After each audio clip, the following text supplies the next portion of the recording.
Hola, hoy hablaremos sobre el COVID-19. Para ello estableceremos 4 temas. Primero hablaremos acerca del coronavirus. El coronavirus, o como es comúnmente llamado COVID-19, es una enfermedad producida por el virus SARS-CoV-2, el cual ha sido recientemente descubierto. Algunos estudios indican que el ancestro más antiguo de los coronavirus se remonta al siglo IX a.C. Entre los ancestros más recientes se encuentran los beta coronavirus y delta coronavirus, que remontan al 3300 a.C. Además, el gamma coronavirus en el 2800 a.C. y el alfa coronavirus con fecha registrada para el 2400 a.C. Este virus fue catalogado como ESPI o Emergencia en Salud Pública de Importancia Internacional por la Organización Mundial de la Salud. Esta clasificación se dio en el RSI o Reglamento Sanitario Internacional, el cual es un acuerdo jurídico internacional de prevención y respuesta ante riesgos graves para la salud pública que se puedan considerar como amenaza a la población mundial. Según el RCI, una ESPI es un evento extraordinario que constituye un riesgo para la salud pública a causa de la propagación internacional de una enfermedad y podría exigir una respuesta internacional coordinada. Es decir, esta clasificación se da para enfermedades graves, súbitas, inusuales o inesperadas que requieran de una acción internacional, como lo es el caso del COVID-19. Los coronavirus son una extensa familia que pueden causar enfermedades tanto en animales como en humanos. En los humanos se sabe que varios coronavirus causan infecciones respiratorias que pueden ir desde un resfriado común hasta más graves como síndromes respiratorios como los MERS o síndromes respiratorios agudos como los SARS. En la familia de los coronavirus encontramos extensos grupos tales como los alfa-CoV, los delta-CoV, los gamma-CoV y los beta-CoV. Los beta-CoV se dividen en 4 subgrupos, los cuales son beta A, B, C y D. Como tal, el COVID-19, o más conocido como SARS-CoV-2, lo podemos ubicar en la agrupación de beta-CoV-B. Como lo mencioné anteriormente, los síntomas presentados pueden ir desde un resfriado común hasta sintomatologías graves con afecciones a la respiración. Para el caso del COVID-19 tenemos síntomas leves, medios y graves. Dentro de los leves encontramos síntomas como la fiebre, tos seca y el cansancio. Dentro de los síntomas poco habituales encontramos molestias y dolores corporales, dolor de garganta, diarrea, conjuntivitis, dolor de cabeza, pérdida del olfato o del sentido del gusto y erupciones cutáneas o pérdida de la coloración de los dedos de las manos y de los pies. Como sintomatologías graves tenemos graves afecciones a la respiración, con dificultad para respirar, dolor y presión en el pecho y o incapacidad para moverse.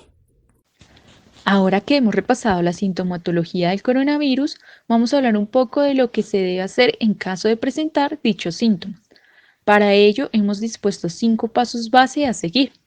El primer paso es revisar si se presenta alguno de los síntomas anteriormente mencionados o si un familiar cercano que vive en la misma casa presenta los síntomas o si se encuentra en una área con una alta concurrencia de personas y las medidas de seguridad respectivas. En caso de manifestar síntomas, se debe avanzar al paso 2 y comunicarse con la entidad que se encuentra a cargo de la recepción de posibles casos COVID del lugar donde vive. Para cada país y región hay un número en específico. En nuestro caso, para Bogotá, la línea de emergencias 123 está habilitada principalmente para atender reportes de posibles casos de contagio por coronavirus COVID-19. Luego de esto pasamos al paso 3, en el cual se deben confirmar los síntomas por vía telefónica a la línea asignada y esperar en la casa a que se le realice la prueba del COVID-19. Se dice que en promedio, desde el contagio hasta la notificación por parte de la persona, suelen transcurrir 4 días. Para el paso 4, se espera en la casa los resultados, manteniendo las medidas de seguridad y evitando contacto con otras personas. Luego de tomada la muestra, se debe esperar un promedio de 8 a 10 días para conocer los resultados. En el paso 5, cuando la persona es confirmada COVID positivo, se deben seguir las instrucciones del médico y llevar un cuarentenamiento estricto. Esto si el médico da el cuarentenamiento para la casa o si se realiza en un centro hospitalario. Como formas de contagio, encontramos que se puede dar por personas y por superficies. Esta enfermedad se transmite principalmente de persona a persona a través del contacto e inhalación de pequeñas gotículas procedentes de nariz y boca de una persona infectada, expulsadas al hablar, estornudar o toser. En el caso de las superficies, estas pequeñas gotículas que son expulsadas por una persona contagiada pueden caer sobre algunas superficies. Luego, una persona sana puede entrar en contacto con estas superficies y si se lleva las manos a los ojos, la nariz o la boca, corre un alto riesgo de contagiarse. Como dato curioso, tenemos que los antibióticos no son efectivos para prevenir la presencia del coronavirus en nuestro organismo. El uso de estos fármacos son eficaces contra las bacterias, no son diseñados para tratar virus. Y tampoco deben ser usados en caso de dar positivo por coronavirus, pues estaríamos afectando negativamente a las bacterias beneficiosas de nuestro organismo. Para el COVID-19 encontramos que se pueden presentar casos asintomáticos. Las personas asintomáticas son aquellas que al hacerles la prueba para el diagnóstico viral salen positivas, pero al examinarlas o preguntarles no tienen síntomas. Ellos se detectan bien sea por pruebas de screening, es decir, pruebas hechas a la población al azar, o por tener personas positivas sintomáticas cerca, ya sea cuidadores de sintomáticos o que convivan con ellos. El problema es que no se sabe si después de hacer la prueba y determinar que son asintomáticos puedan aparecer los síntomas.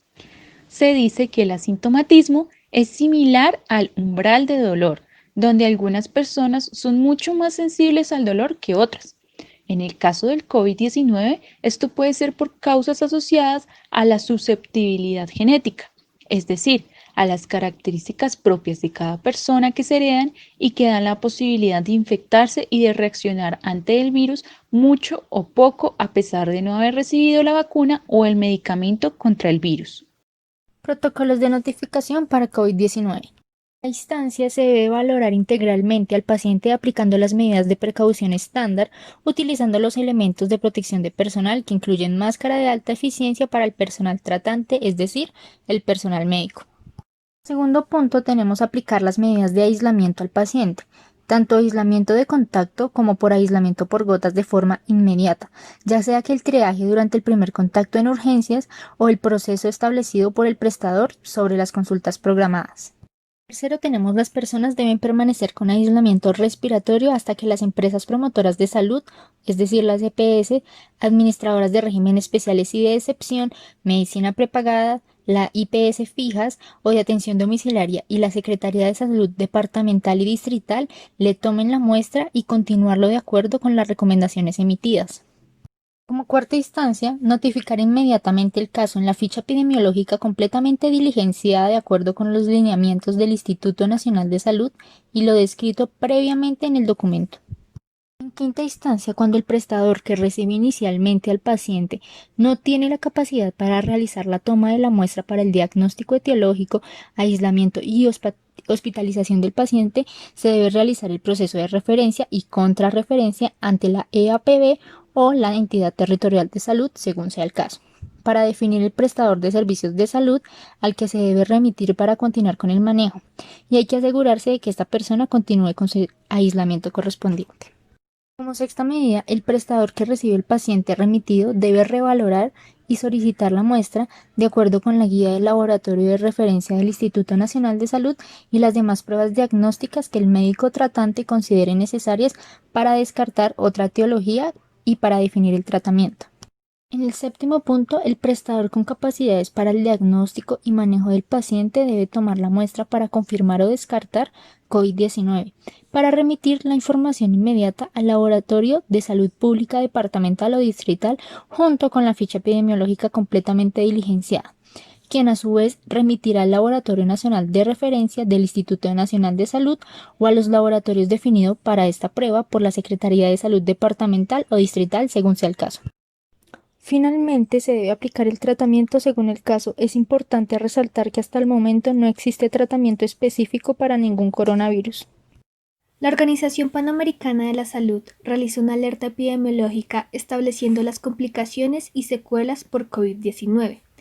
Entre el 10 de julio y el 10 de agosto de 2020 se notificaron 4.433.115 casos adicionales de COVID-19, incluidas 114.480 defunciones adicionales en la región de las Américas, para un total de 10.697.800 casos confirmados, incluyendo 390.849 muertes.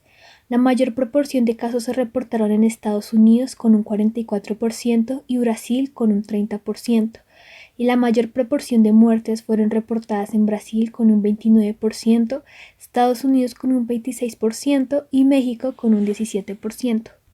De acuerdo a lo documentado hasta la fecha, se conoce que el 40% de los casos confirmados desarrollaron síntomas leves como fiebre, tos, disnea, mialgia o artralgia, odinofagia, fatiga, diarrea y cefalea. El 40% presentaron manifestaciones clínicas moderadas como neumonía.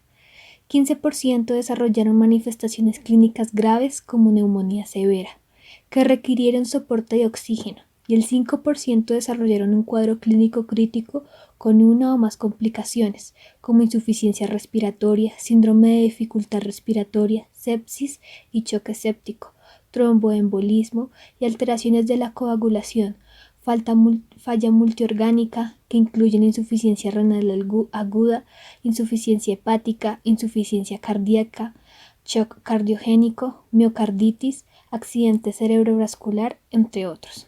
Adicional a las complicaciones asociadas a procedimientos invasivos y no invasivos durante el manejo clínico, estas complicaciones se presentaron principalmente en adultos mayores, fumadores y con comorbilidades subyacentes, como hipertensión arterial, obesidad, diabetes, enfermedad cardiovascular, enfermedad pulmonar crónica, enfermedad renal crónica, enfermedad hepática crónica, enfermedad cerebrovascular, cáncer e inmunodeficiencia. Las principales complicaciones relacionadas al COVID-19 adicionales son las neurológicas, como delirio, encefalopatía, accidente cerebrovascular, meningoencefalitis, anosmia, disgeusia, ansiedad, depresión, problemas del sueño y algunos casos de síndrome del Guillain-Barré. Las manifestaciones gastrointestinales son más comunes en casos clínicos graves y se pueden presentar con diarrea, anorexia, vómitos, náuseas, dolor abdominal y complicaciones hemorrágicas incluso en niños. Desde mayo se han descrito casos de síndrome hiperinflamatorio en población pediátrica que puede llevar a falla multiorgánica en niños y adolescentes. Estos casos se han notificado en varios países de Europa y en la región de las Américas como Argentina, Brasil, Chile, Ecuador, Estados Unidos, Honduras, Paraguay, Perú y República Dominicana. En gestantes se han reportado manifestaciones graves y muertes perinatales. En gestantes infectadas y que desarrollaron neumonía se presentó parto pretérmino, aborto, preeclampsia, muerte perinatal y o cesárea pretérmina. Se ha reportado posible transmisión vertical en el tercer trimestre de gestación. En otros momentos de la gestación no hay documentación suficiente para determinar el riesgo de morbilidad y mortalidad. A nivel cardiovascular, en presentaciones clínicas graves se presentaron lesiones significativas del miocardio, con reducción de la función sistólica y arritmias. Los mecanismos no se han descrito, sin embargo, se ha identificado la enzima convertidora de angiotensina 2, que permite la entrada del virus a la célula y facilita la replicación viral, de predominio en pacientes con comorbilidades cardiovasculares. Se ha reportado lesión miocárdica por el daño directo de los cardiomiocitos, inflamación sistémica, fibrosis intersticial miocárdica y la hipoxia. En estas presentaciones clínicas, la morbilidad y letalidad podrían ser altas, más en pacientes con enfermedades preexistentes. En las secuelas neuropsiquiátricas, la respuesta hiperinflamatoria sistémica podría causar deterioro cognitivo a largo plazo como pérdida de la memoria, atención, velocidad de procesamiento y funcionamiento y pérdida neuronal difusa, incluso décadas más tarde. Se ha descrito la afectación a nivel del sistema nervioso central y periférico por el mecanismo de la enzima convertidora de angiotensina 2. Se han descrito manifestaciones neuropsiquiátricas como encefalopatías, cambios de humor, psicosis, disfunción neuromuscular, procesos desmielinizantes, incluso en pacientes recuperados, por lo que se debe realizar seguimiento en todas las etapas del ciclo vital, así como su estado inmunológico. Dentro de las secuelas psicológicas descritas, se han presentado efectos negativos en el aislamiento social en cualquier etapa de la vida, principalmente los adultos mayores. Se deben implementar estrategias para abordar el problema en la población general y los grupos priorizados. Los últimos datos de la Organización Mundial de la Salud y el Fondo de las Naciones Unidas para la Infancia por medio del Programa de Conjunto de Monitoreo mostraron que el 43% de las escuelas de todo el mundo carecían de acceso al lavado de manos con agua y jabón en el 2019. El acceso a instalaciones básicas para lavado de manos es una condición clave para que las escuelas puedan operar de manera segura en medio de la pandemia COVID-19. En Haití, más de 2.800 trabajadores comunitarios de salud han sido capacitados como parte de la respuesta a la pandemia de COVID-19 y se han realizado reuniones dirigidas a los líderes comunitarios para brindarles información acerca del COVID-19. Todos estos esfuerzos brindan un apoyo muy importante al Ministerio de Manejo de Pandemias de COVID-19 del país. Gráficamente, el comportamiento del virus a nivel mundial se muestra así.